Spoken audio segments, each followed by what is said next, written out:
Hi there, it's Gina Gardner here, and it's one of our genuine chats, and I'm joined by my good friend Rachel Davidson. Hello. Today we're going to be talking about brinkmanship, about how when people give an ultimatum, do this or I'll go away, or do this or I won't love you anymore, and whether that is a really constructive way of being.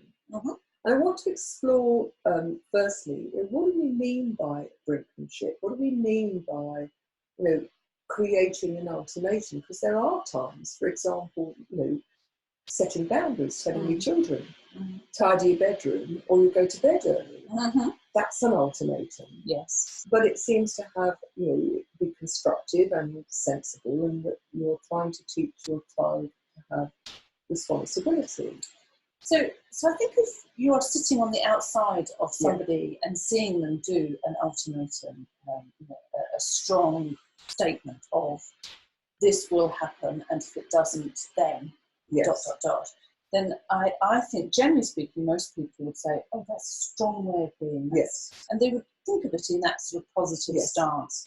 I think when you're the person that ultimatum is being directed to, it, generally speaking, doesn't feel so great. But as ever with our conversations, Gina, the devil's in the detail here. Of course it is. Politically, we are at a time, and I don't want us to get into a political debate, because this is a genuine conversation that could take several days, where you have countries or governments or individuals within a government who are saying, if you don't do something, then we will take a certain line of action.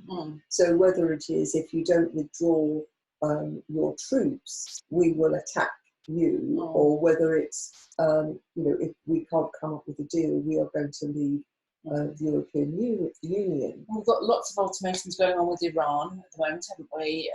And sort of, the military strength. And I do think that international politics can often deal with just these kind of, strong statements that threaten awful consequences off the back of it.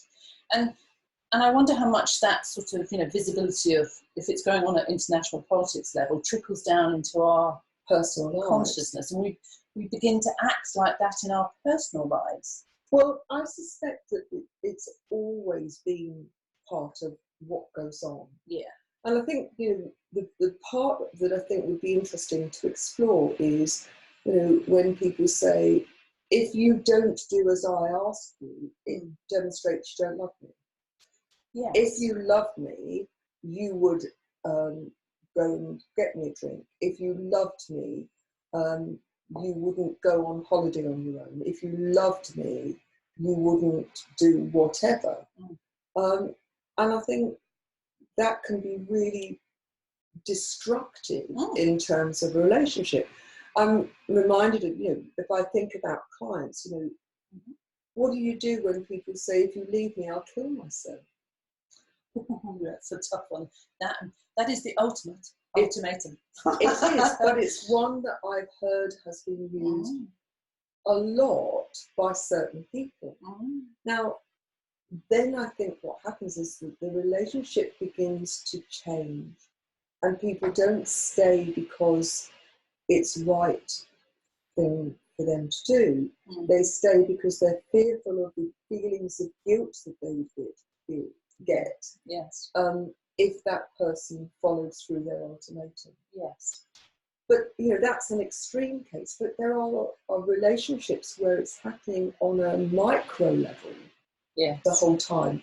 Often not verbalized, but in terms of the communication through body language and through action, that people recognise in order to keep stasis, to keep the equilibrium, I have to behave in a certain way, even though it doesn't feel right, it doesn't feel in line with my own values. I've got to do it in order to keep the other person happy.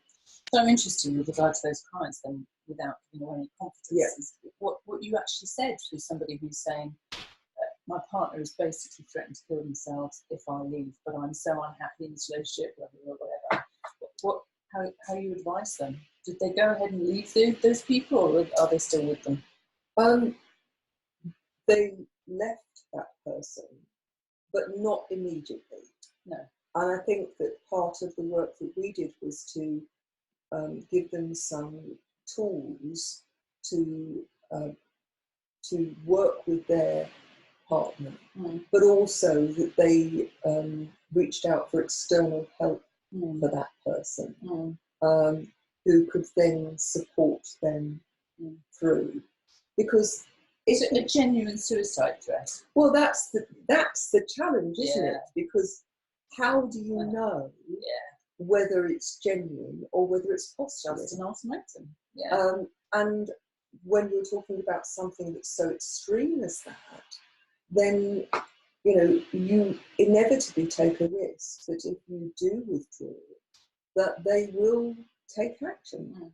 But ultimately, if they are an adult, that is their responsibility. You cannot, I don't believe, take absolute responsibility for somebody else's life. We're not talking about children here or people who don't, adults. We're talking about adults. I think it's a cry for help, but in certain cases, and certainly in this one, I think it was a power battle, because there was a history of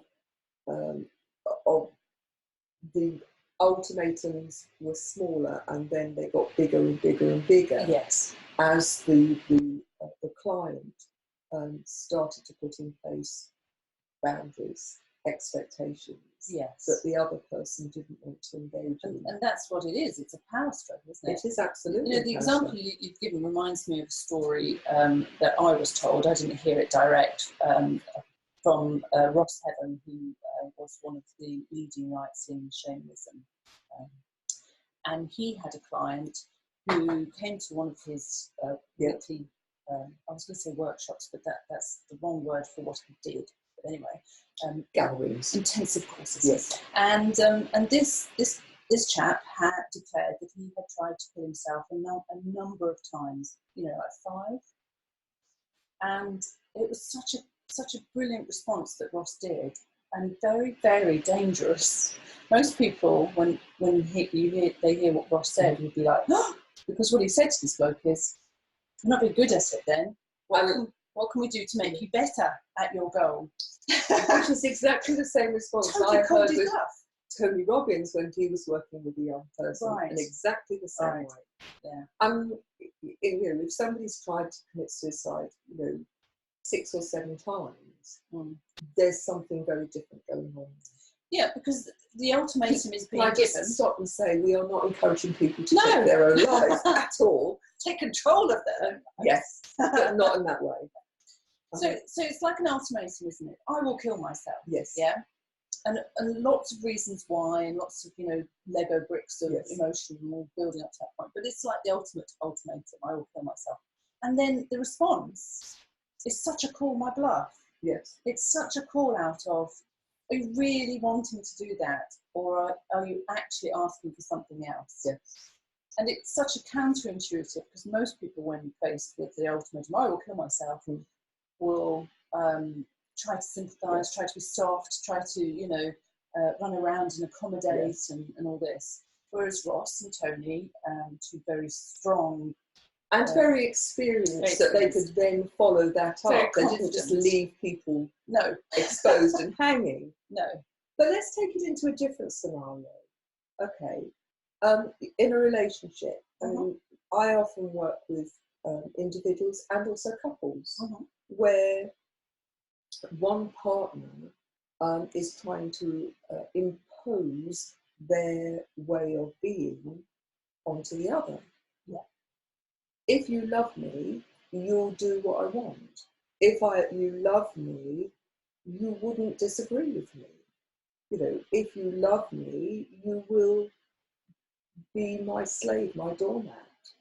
And it's an interesting one, because so many people that I come across, and perhaps the people I come across aren't the general run of the population, although I suspect it's true of many, is that their wish, their need to be loved and seen and validated means that they are prepared to put up with being treated badly, because at least it has the illusion of being in a relationship.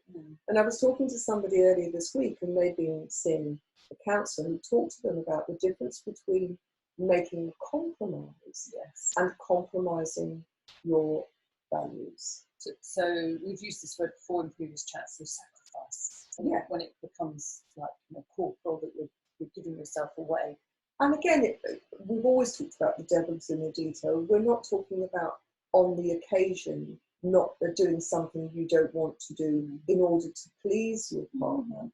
That's a completely different thing. It's when there is a habitual pattern of having to swallow the things that are important to you, and that your life is defined by the partner who is insisting that things have to be a particular way in order to prove that they are loved.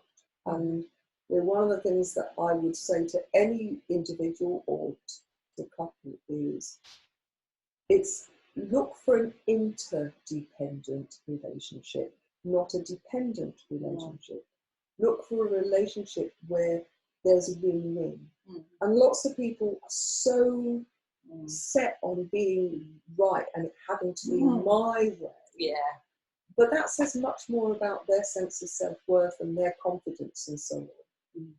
What I would really urge people to be looking for is not your way or my way, but a third way that both of us feel works.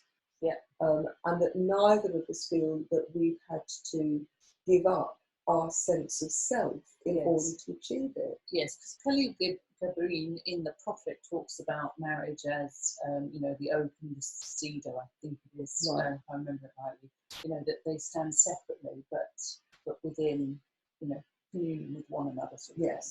And it's a metaphor for the best way to be in a long-term relationship is you're both allowed to stand in your own ground with your own roots. And you don't have to become one tree. The relationship becomes stronger when you each bring your individual parts to it. But it's interesting, isn't it, how ultimatums are used as a power base.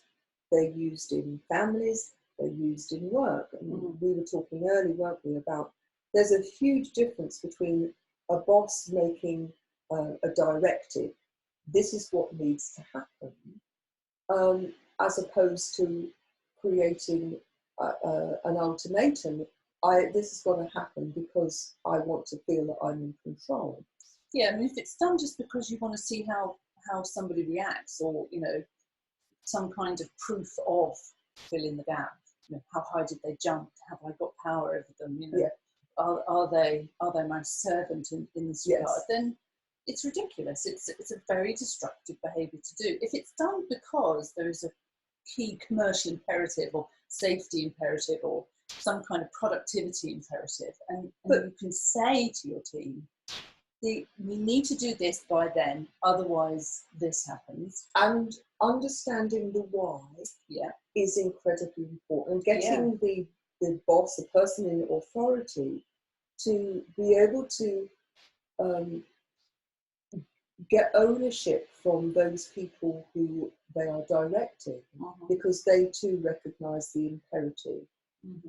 But not only does that mean that things are going to get done quicker and better, but ultimately the relationship will be stronger. When it's do it because I say so, and because I'm just testing out my level of authority, that's destructive. It's destructive in personal relationships, it's destructive in business relationships. And to a large extent, it's international politics. I was just about to say the same thing. Now, of course, there comes a point, if you think about, for example, the Second World War, there comes a point when the moral imperative is that an ultimatum is met with equal power and force. And if you think about when Hitler invaded, different countries. Asked them to withdraw from Poland, otherwise we'll be at war. Oops, he hasn't. So what do we do now? Do we go, okay, then carry on? You are forced to that point where you have to make a decision whether you're going to let somebody get away with it or not. So let's take that into families, because I think while we're talking about ultimatums and boundaries, or rather what I should say, while we're talking about ultimatums, I think we're also talking about them. On the flip side, there is the parent who says, if you do that again, you'll go to bed. If you do that again, you'll go to bed. If you do that again, you'll go to bed. Or, can I have some sweets? No. Can I have some sweets? No. And eventually, oh, all right then. So we have the flip side of it, was where nothing is ever carried out. There are no boundaries. And it's just as destructive. Yeah. So it is about, how do you find the middle line? That there are times when it's important to make a stand for the right moral reasons, to justify that, and more than justify that, for other people to understand why that's important and to share that importance, as opposed to, I'm flexing my wings, I want to demonstrate that I'm more powerful than you. Now, just to add to all of this, is that I believe that most people in relationships who are doing this at an unconscious level. Yeah. They're doing it to make themselves feel better. Yeah, and they've probably had it modelled.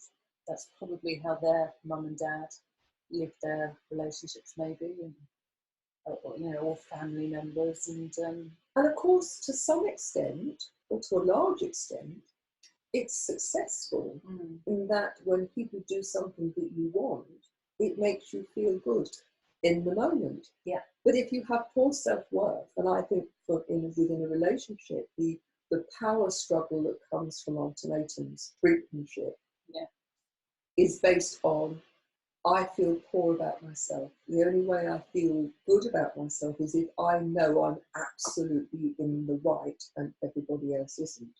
When I wield my power and other people comply, then I feel good.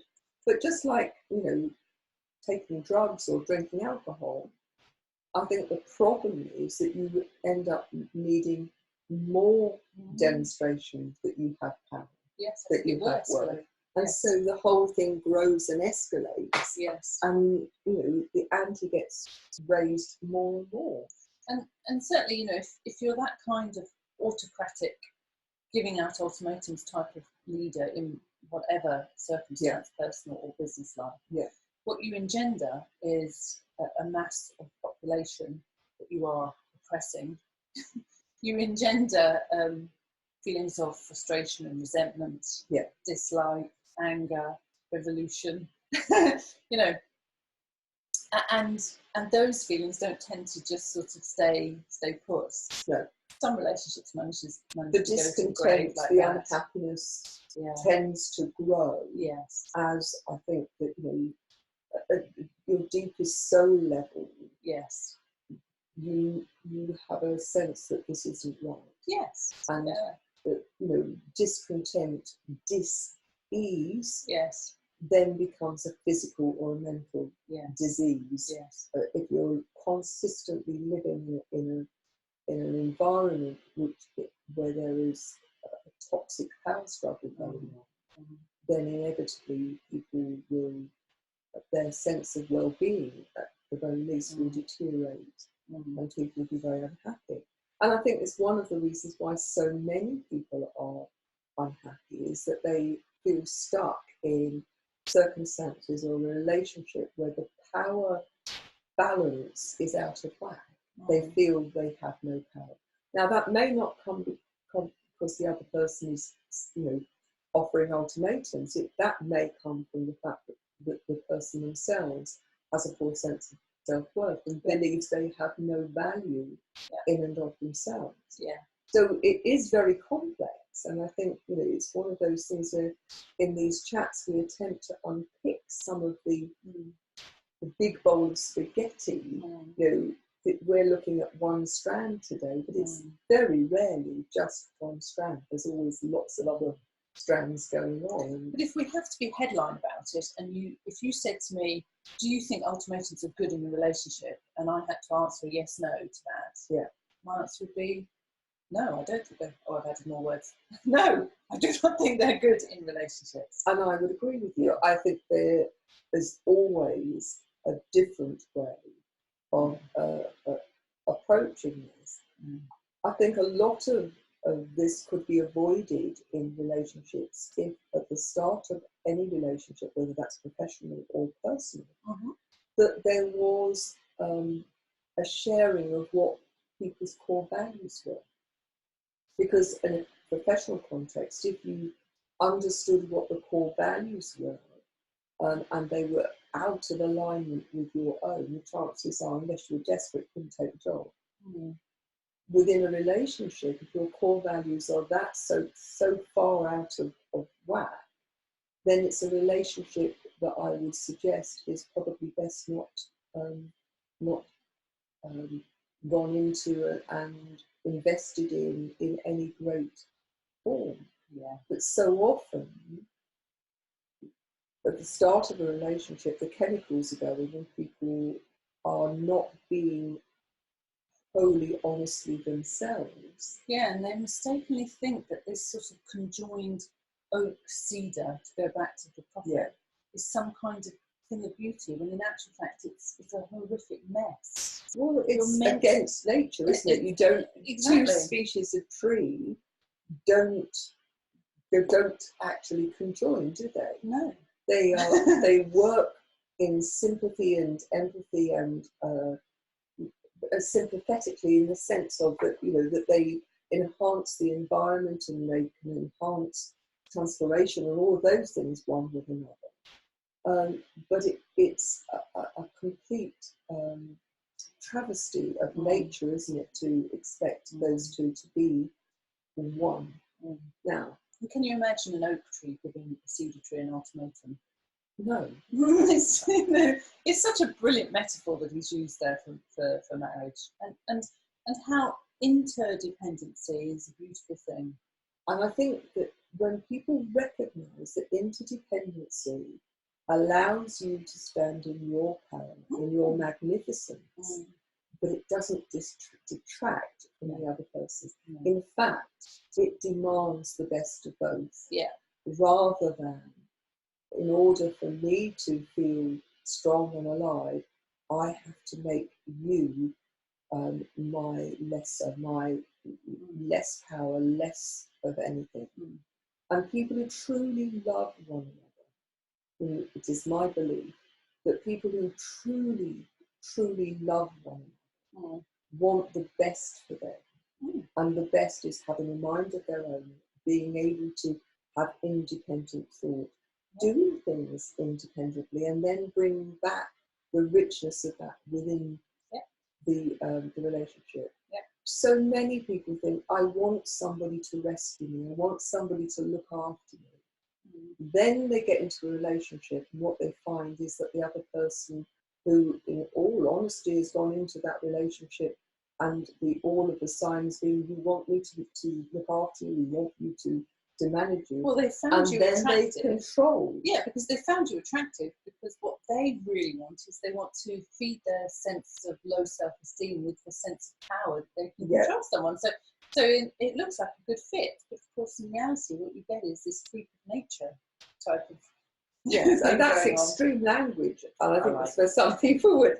but what you get is you get this discord, this dissonance, where at some point, and there are people who go through their married life or their relationship where, if you're happy to be in the situation where somebody else is thinking for you and making your decisions, we're not talking about you. If you're truly happy with that, then congratulations, to get on with it.